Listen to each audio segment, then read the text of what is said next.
You're listening to Skeptoid. I'm Brian Dunning from Skeptoid.com. Listener feedback, natural history. Who doesn't love the wonders of our natural world? Nobody, that's who. And fortunately, it offers plenty of opportunities for learning. Not only does our natural world present a nearly limitless encyclopedia of observable facts, it also gives us plenty of mysteries to ponder.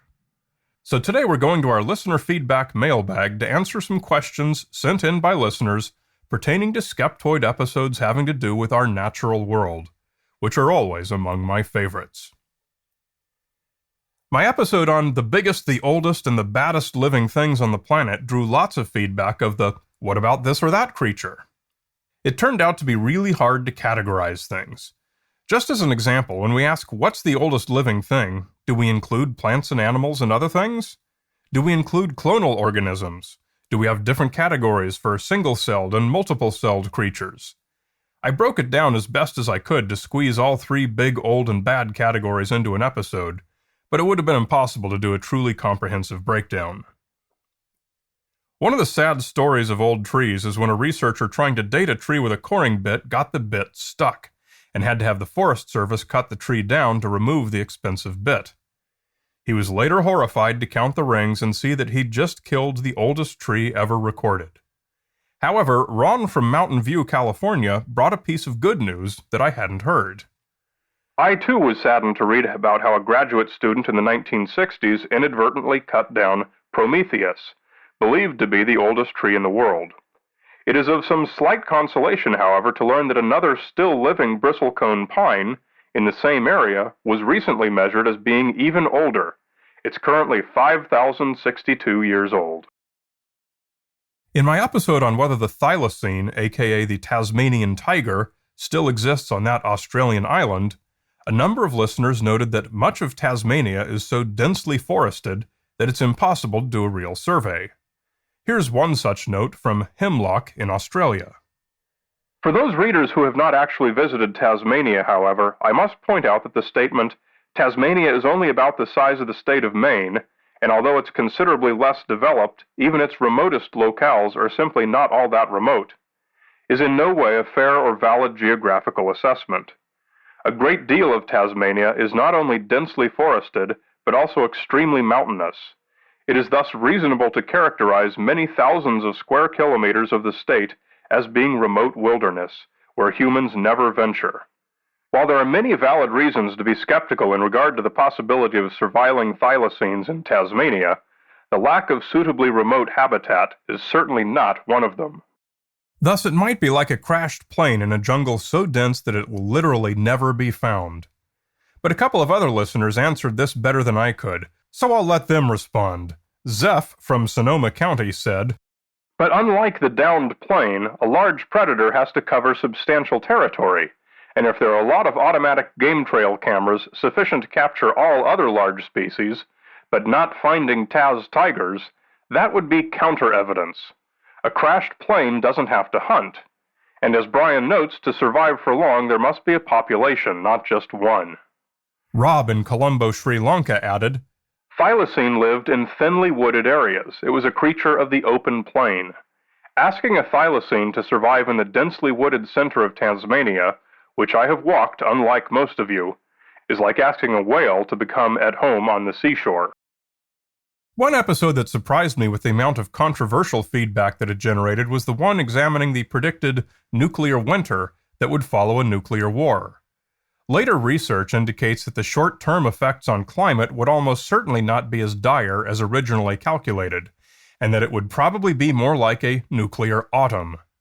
But as I quoted Freeman Dyson at the end of the article, this is a very difficult point to make without sounding like you're in favor of nuclear war. John from Tokyo said, Funny, but nuclear war is one of those topics where I don't mind a bit of excess fear-mongering. Whether it's third-degree burns, nuclear winter, disease, starvation, gangs of mutants, or giant scorpions, anything that might make someone think twice before pushing the button is fine by me.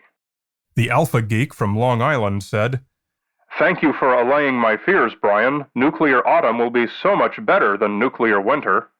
Phoebo from Manchester said, It seems to me the only possible purpose of this article is flame baiting, an excuse for Brian to act all superior and condescending as soon as the inevitable misinterpretations of it as a defense of nuclear weapons begin.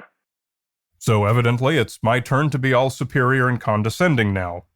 Freeman Dyson was right. It's a subject you can't talk about without being made out to be the bad guy. But I still say the fundamental tenet of scientific skepticism should apply here too. If you want to be able to make the right decisions, you have to know the way the world really works. I think you'd have to be pretty thick to conclude that the best way to prepare for a nuclear war is to prepare for the wrong scenario. We have limited resources, and we have to know how best to allocate them. For example, if it turns out that crops are not likely to be affected as much as we initially feared, maybe we can instead focus on stockpiling other commodities like uncontaminated water. I don't know what all of these resources and commodities are going to be, but I do know that mischaracterizing the nature of an impending disaster will not lead to the most effective preparations. The Yonaguni Monument is the name given to a natural underwater rock formation off of Japan that some people insist is a man-made city. An anonymous listener wrote, "In this case, it appears that the skeptic's explanation is just as much based on speculation. No one has absolute proof as to how these rock formations were created, but if you declare yourself a skeptic, suddenly you're granted credibility?" This is a common response that we all receive when we offer a science-based perspective of something perceived to be a mystery. No, neither I nor anyone else should be granted credibility based on who we are or what perspective we tend to embrace. Rather, our statements should be individually evaluated based on their content. I make no assertion that Yonaguni is a natural formation because I came to that conclusion, but I can tell you how I came to that conclusion. Just like every other piece of ocean floor, the area around this particular Japanese island has its own type of geology. What's been called the Yonaguni Monument fits in very well with its surrounding geology and offers no reason to doubt that it's simply more of the same. As Joseph from London pointed out, "All you need to do to realize that the site was never a functional human site is to look at 3D plans of the structure. It has no visible logical layout or evidence of planning. Even with covered-over Roman settlements in the UK, you can get an idea of layout and function. With Yonaguni, there is no evidence of any functional construction, no matter how much a single part of it may look like a set of steps, etc." Beyond the anthropological and archaeological evidence that tells us it's a virtual certainty nobody was living there at the time Yonaguni was last above sea level, we simply have a lack of any evidence that it's man-made. It matches its surrounding geography, even though it has some impressive individual features. Just like how the Swiss Alps have the Matterhorn. We have no reason to suspect that's man-made either. The Bell Island Boom was a lightning superbolt that struck Bell Island, Newfoundland in 1978, damaging a farmhouse and the electrical grid, and creating a terrific noise. Though the cause was quickly identified by atmospheric researchers, the explanation that has persisted in pop culture was that it was some kind of secret weapon test. Investigators asked lots of people lots of questions and got mountains of feedback, much of which probably had nothing to do with the actual event. Colin from Frederick, Maryland, said, "What I don't like about your explanation is to dismiss the boy's story and the high-pitched tone because it doesn't fit with your theory or the researched theories. That's dirty pool, mister, or in this case, selective science. Hopefully you'll come back with why this is considered anecdotal. There's no reason to believe that the boy or those people had any reason to make up fact or embellish the story when it was already pretty wild. It seems to me that these instances were brought up by people that had no reason to lie, and their credibility was not questioned either." I will gladly explain anecdotal evidence. It simply refers to evidence that's not testable. The fact that we can't verify the boy's report of a hovering orb, or see a picture of what he reported, doesn't mean we think he's lying. It only means we have nothing that we can examine and learn from. Either way, there's nothing connecting his story to the event. Similarly, the reports from the few people who said they heard a high-pitched tone simply didn't tell us anything. There's no implication that any of these people were lying. One possibility is that all of their reports were unerring literal accounts of what happened. Another is that some people were mistaken or heard sounds unrelated to the event. Possibly some of them were exhibiting the bandwagon effect and just wanted to be part of the action.